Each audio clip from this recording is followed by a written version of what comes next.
O Senhor esteja convosco. Proclamação do Evangelho de Jesus Cristo segundo João. Glória a vós, Senhor. Naquele tempo, Jesus apareceu de novo aos discípulos à beira do mar de Tiberíades. A aparição foi assim.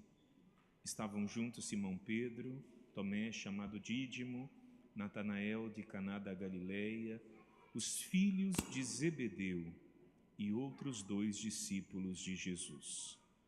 Simão Pedro disse a eles: Eu vou pescar. E eles disseram: Também vamos contigo. Saíram e entraram na barca, mas não pescaram nada naquela noite. Já tinha amanhecido e Jesus estava de pé na margem, mas os discípulos não sabiam que era Jesus. Então Jesus disse: Moços, tendes alguma coisa para comer? Responderam: Não. Jesus disse-lhes: Lançai a rede à direita da barca e achareis. Lançaram, pois, a rede e não conseguiram puxá-la para fora por causa da quantidade de peixes. Então os discípulos a quem Jesus amava disse a Pedro: É o Senhor. Simão Pedro, ouvindo dizer que era o Senhor, vestiu a roupa, pois estava nu, e atirou-se ao mar. Os outros discípulos vieram com a barca, arrastando a rede com os peixes. Na verdade, não estavam longe da terra, mas somente a cerca de 100 metros. Logo que pisaram a terra, viram brasas acesas com peixes em cima e pão. Jesus disse-lhes: Trazei alguns dos peixes que apanhastes. Então Simão Pedro, subindo ao barco, e arrastou a rede para a terra, e estava cheia de 153 grandes peixes. E apesar de tantos peixes, a rede não se rompeu. Jesus disse-lhes: Vinde comer. Nenhum dos discípulos se atrevia a perguntar quem era ele, pois sabiam que era o Senhor. Jesus aproximou-se, tomou o pão e distribuiu-os por eles, e fez a mesma coisa com o peixe. Essa foi a 3ª vez que Jesus, ressuscitado dos mortos, apareceu aos discípulos. Depois de comerem, Jesus perguntou a Simão Pedro: Simão, filho de João, tu me amas mais do que a estes? Respondeu Pedro: Sim, Senhor, tu sabes que eu te amo. Jesus disse: Apacenta os meus cordeiros. E disse de novo a Pedro: Simão, filho de João, tu me amas? Pedro disse: Sim, Senhor, tu sabes que eu te amo. Jesus lhe disse: Apacenta as minhas ovelhas. Pela 3ª vez perguntou a Pedro: Simão, filho de João, tu me amas? Pedro ficou triste, porque Jesus perguntou 3 vezes se ele o amava. Respondeu: Senhor, tu sabes tudo. Tu sabes que eu te amo. Jesus disse-lhe: Apacenta as minhas ovelhas. Em verdade te digo, quando eras jovem, tu cingias e ias para onde querias. Quando fores velho, estenderás as mãos e outro te cingirá e te levará para onde não queres ir.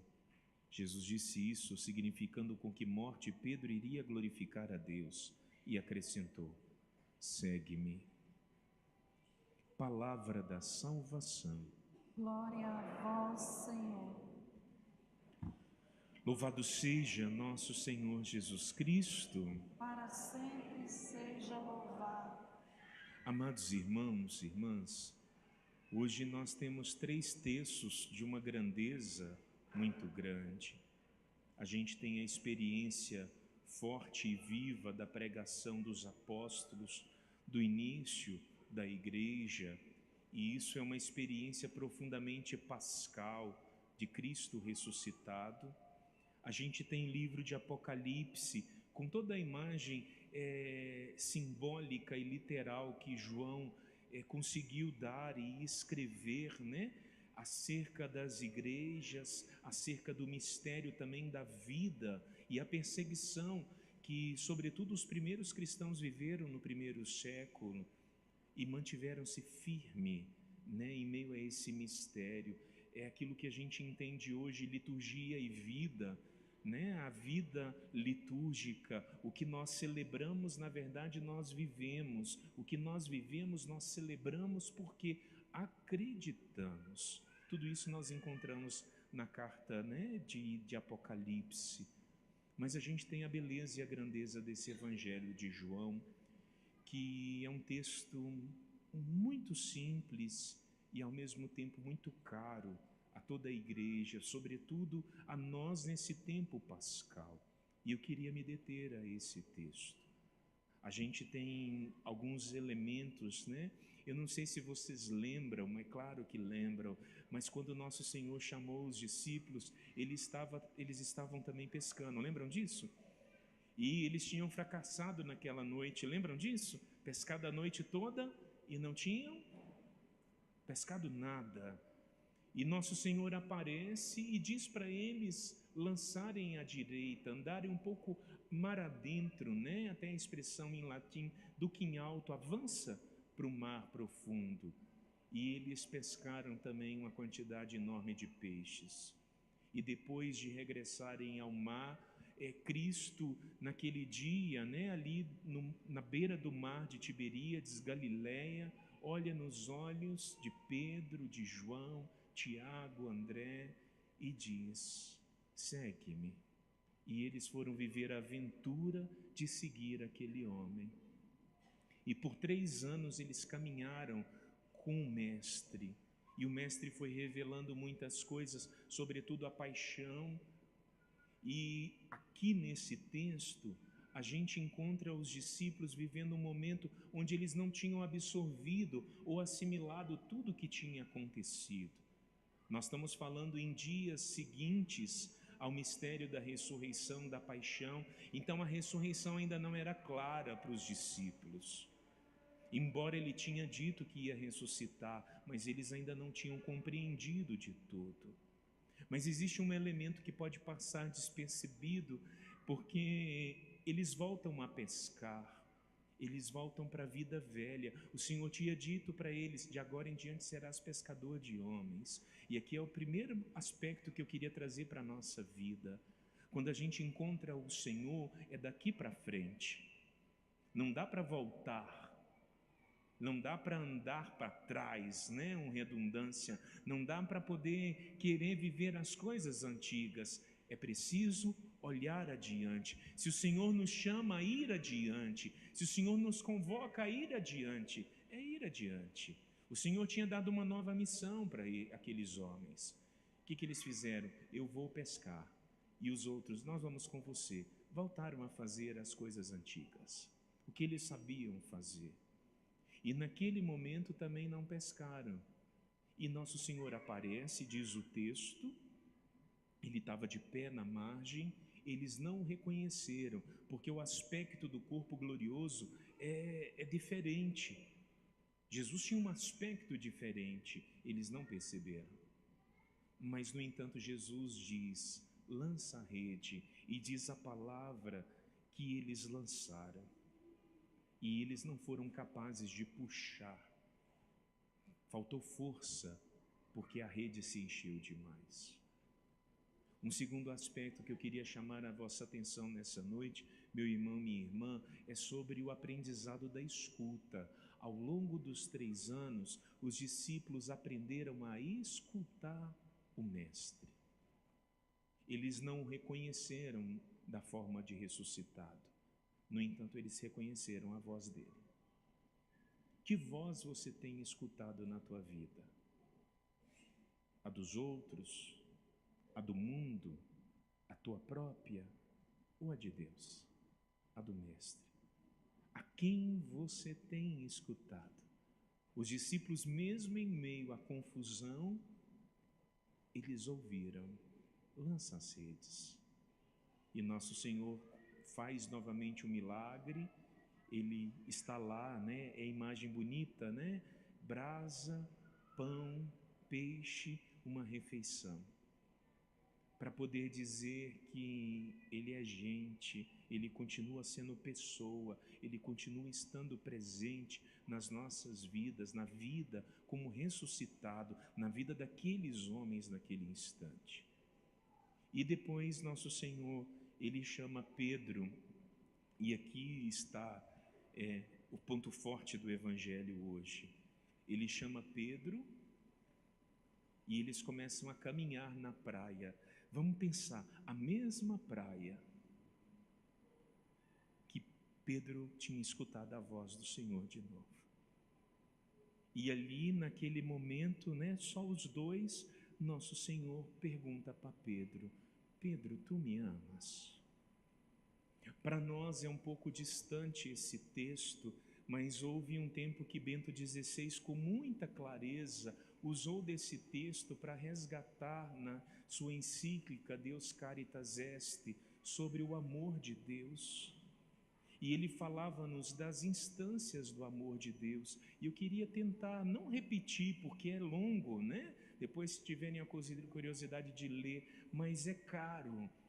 Os 3 tipos de amor que Bento XVI traz para nós como meditação. O primeiro nível de amor que Bento traz, ele fala sobre o amor eros, o amor erótico, que é o amor humano. Essa palavra hoje ela até perdeu a sua conotação, porque ela está muito associada à pornografia, né? Então, quando se fala de erotismo, logo se pensa em pornografia. Mas o amor eros é uma dimensão humana do amor, é o homem que ama a mulher, é a mulher que ama o homem, é esse encantamento do humano, um amor que brota da humanidade, da nossa humanidade comum.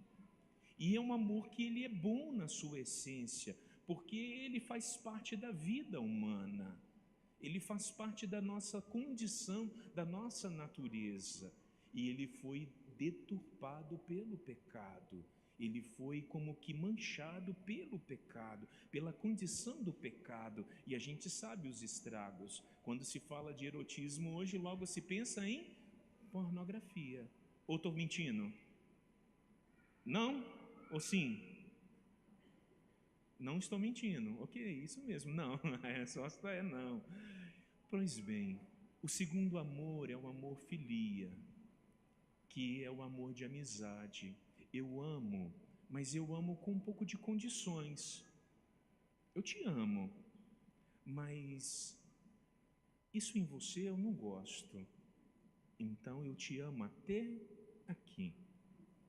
Eu te amo até esse momento. A gente usa muito a palavra filantropia, né? O filantropo, aquele que quer fazer uma obra em favor de, mas ele ama até aqui, sem envolver, né? Às vezes você participa de uma ação, né? As pessoas às vezes, vamos fazer cestas, aí vai todo mundo lá, tira selfie, né? Estamos fazendo uma obra de filantropia, né? Mas eu amo até aqui, eu não me envolvo, né? Aquelas pessoas, elas estão lá, eu não vou levar elas para minha casa, eu vou me comprometer até aqui. É um amor que tem um pouco de limites, né? Eu tenho um limite nesse amor.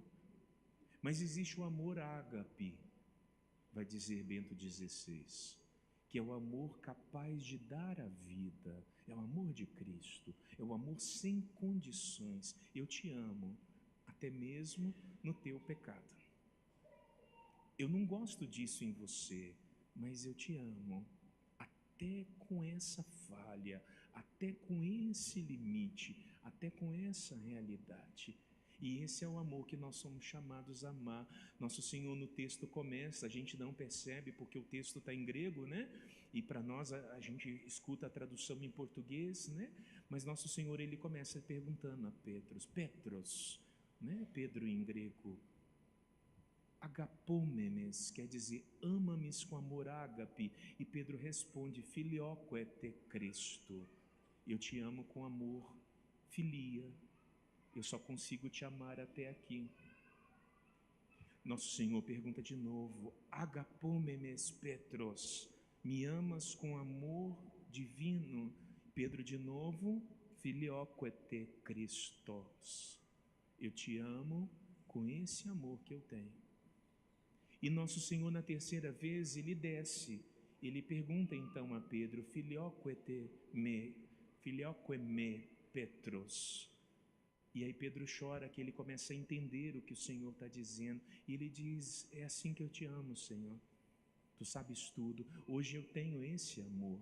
Eu não sei quanto a vocês, mas vocês já se sentiram frustrados alguma vez na vida? Por exemplo, eu queria fazer o bem e eu não consegui fazer o que eu queria, ou eu queria amar e de repente não foi como eu queria ou como eu esperava. Nossa, eu queria ser melhor para esse ou para aquele, eu queria ter mais paciência diante disso. Vocês já se sentiram frustrados assim?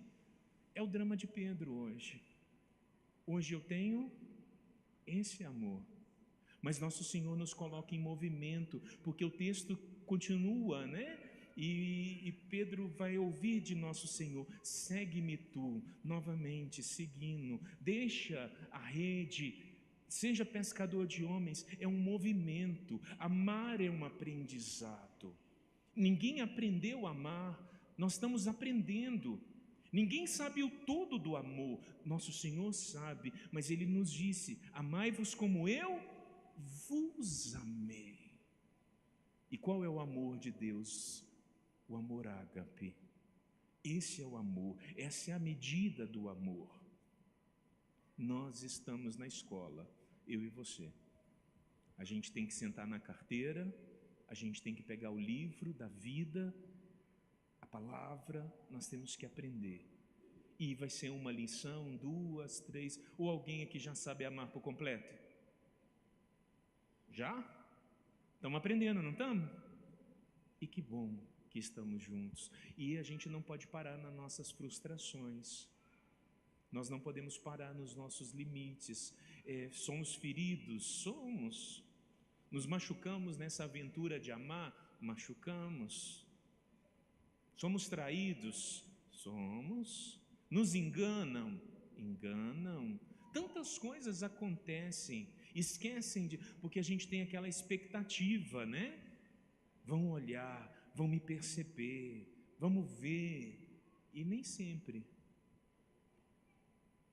Esse é o momento onde nós somos treinados para o amor e no amor. Hoje nosso Senhor nos coloca nessa escola do amor, na casa do amor, morar nesse lugar com Ele e seguir amando. Segue-me tu. Se você está aqui, coisa boa. Olha para trás e veja o caminho que você já fez. Se você já deu mais um passo, coisa boa. Vamos agradecer pelo passo dado. O que a gente não pode é voltar para trás. Embora redundante, né? Mas é isso. A gente tem que seguir adiante. A nossa vida é um chamado à frente. A nossa existência é para crescermos. A nossa vida é um aprendizado. E nós temos que nos renovar todos os dias diante dessa palavra, diante dessa graça. Hoje, olhando para esse texto, nós nos colocamos, né? Caminhando nessa praia, permitindo que o Senhor nos olhe, nos interpele, nos pergunte: me amas? E a nossa resposta, ela é pessoal. Ela é pessoal. Ela é única, ela é sua, mas que você possa dá-la ao Senhor, porque Ele te provoca, Ele te pergunta: ama-me? Diz a tradição da igreja que Pedro vai terminar a sua vida em Roma. Conhecem a tradição, né? E ele ali vai morrer. E diz a tradição, né, tem até uma igrejinha nos arredores de Roma, hoje não tão ao redor, né, porque Roma foi crescendo, mas Pedro percebeu que quando a coisa apertou, ele queria correr, porque o medo chega. E dizem que uma criança, né, a história, um anjo, um menino parou com ele nesse lugar e fez a seguinte pergunta a Pedro, até mesmo tem como que gravado nessa igrejinha: Petros, covades. Não é covarde não, em latim quer dizer: para onde vais? E Pedro de repente percebe que ele está indo embora, fugindo, e ele volta para Roma. E o que acontece com ele? Ele morre por causa de nosso Senhor. Quando a gente aplica essa história que a tradição foi contando, né, de tempos em tempos, é tradição da igreja, né, nos primeiros, enfim, não está num registro bíblico, mas se é escutada pelos primeiros, a gente entende essa palavra. Hoje eu te amo, filia, hoje eu te amo com amor, mas eu quero te amar, ágape. Esse dia vai chegar, e o dia de Pedro chegou. Isso gera esperança em nós, porque entre esse eu hoje e aquele que o Senhor quer que eu seja, tem esse caminho de distância. Isso não pode ser pessimismo ou olhar com, meu Deus, eu não vou conseguir. Tá. Não, isso tem que ser força para você dar passos. Pedro também quis desanimar, isso é bom a gente perceber. Ele também quis desistir de uma certa forma. Ele teve sua humanidade, no entanto, a graça de Deus o ajudou a permanecer no amor. E a nossa igreja continua, né? Fundada em Pedro. Vamos entrar em conclave. A igreja vai viver esse momento. Se especula tanto, né? Porque os antigos conclaves, o último foi no tempo que elegeu Francisco, anterior foi Bento. A gente não tinha uma mídia, né? Mas agora parece tudo imediato, né? As pessoas especulando, me perguntam, padre, o que você acha, o que você pensa? Minha resposta é, o Espírito Santo vai conduzir a igreja. Se será esse ou aquele, são homens que escolhem, mas o Espírito Santo vai assistir a igreja. E eu convido você a rezar dessa forma esses dias, porque o Espírito Santo nunca deixou de assistir a igreja, em todos os tempos. Eu não sei se vocês conhecem um autor, ele começou a escrever, um historiador, ele tem 4 volumes de história da igreja, e aqui eu termino a homilia. E ele começou a escrever sobre a história da igreja, que ele tinha um objetivo como ateu: destruir a igreja. Ele queria destruir a igreja. Ele fala isso claramente na sua introdução. E com o passar do tempo ele foi escrevendo e ele percebeu uma coisa: todos os homens tentaram, dentro e fora da igreja, acabar com ela, mas não conseguiram. E ele entendeu, só pode ser obra do Espírito Santo. Então, se você tem qualquer medo, qualquer dúvida, não tenha, porque o Espírito Santo vai vir assistir a igreja nesse tempo, nesse momento, e nós assim rezamos, nós assim acreditamos. Louvado seja nosso Senhor Jesus Cristo. Para sempre seja louvado.